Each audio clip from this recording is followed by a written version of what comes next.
শুরুতেই জানিয়ে দিব ইসরায়েলি কূটনীতিকদের আমিরাত ছাড়ার নির্দেশ।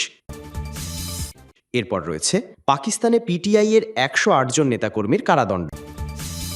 ইসরায়েলি কূটনৈতিকদের আমিরাত ছাড়ার নির্দেশ। সংযুক্ত আরব আমিরাত ইউএই থেকে বেশিরভাগ কূটনৈতিক কর্মীকে ফিরিয়ে নিচ্ছে ইসরায়েল। দেশটির জাতীয় নিরাপত্তা কাউন্সিল বা এনএসসি ইসরায়েলি নাগরিকদের জন্য ভ্রমণ সতর্কতা হালনাগাদ করার পর এই সিদ্ধান্ত নেওয়া হয়েছে।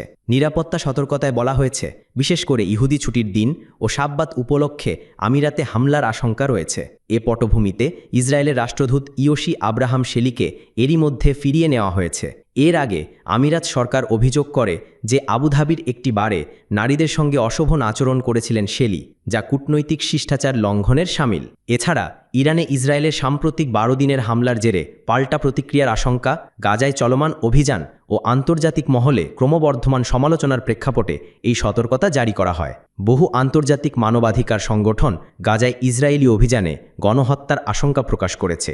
২০২০ সালে আব্রাহাম চুক্তির মাধ্যমে আমিরাত ও ইসরায়েল কূটনৈতিক সম্পর্ক স্থাপন করে। এরপর ২০২২ সালে তারা মুক্ত বাণিজ্য চুক্তি সই করে এবং ব্যবসা ও পর্যটন খাতে ঘনিষ্ঠতা বৃদ্ধি পায়। তবে সম্প্রতি সম্পর্কের টানাপোড়েন বাড়ছে।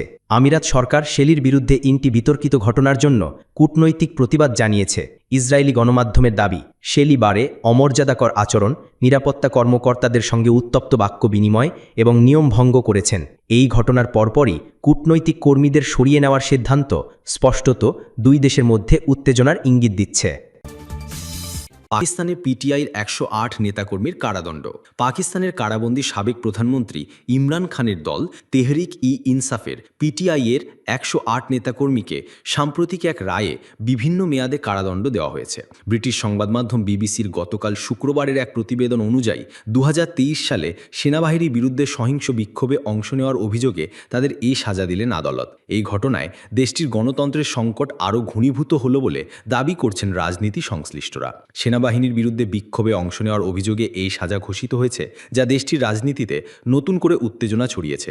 সমালোচকরা একে গণতন্ত্রের জন্য কালো দিন বলে আখ্যা দিচ্ছেন। ব্রিটিশ সংবাদ মাধ্যম বিবিসির প্রতিবেদন অনুযায়ী সাজাপ্রাপ্ত ১০৮ জনের মধ্যে ৫৮ জনকে ১০ বছর করে কারাদণ্ড দেওয়া হয়েছে। বাকিদের বিভিন্ন মেয়াদে ১ বছর থেকে ৩ বছর পর্যন্ত সাজা দেওয়া হয়েছে। ১০ বছরের সাজাপ্রাপ্তদের মধ্যে রয়েছেন সংসদ সদস্য, সেনেটর এবং জ্যেষ্ঠ নেতারা।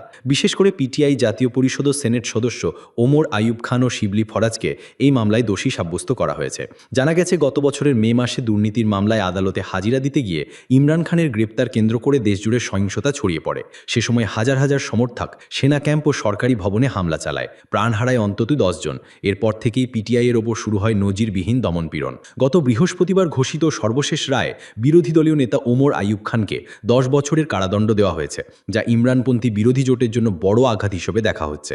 এছাড়া আদালতের রায় ৬ জন পিটিআই আইন প্রণেতাকে তাদের সংসদীয় আসন থেকেও অযোগ্য ঘোষণা করা হয়েছে। এ রায়ের কঠোর সমালোচনা করেছে পিটিআই। সামাজিক যোগাযোগ মাধ্যম এক্সে দেওয়া এক বিবৃতিতে ইমরান খানের দল বলেছে, পাকিস্তানের বিচারিক ইতিহাসে এই প্রথম এমন লজ্জাজনক ঘটনা ঘটল, যেখানে বিরোধী দলের নেতাদের শুধু এই কারণে শাস্তি দেওয়া হলো যে তারা ইমরান খানের রাজনৈতিক আদর্শ, জনগণের প্রতিনিধি ও সাংবিধানিক সংগ্রামের প্রতি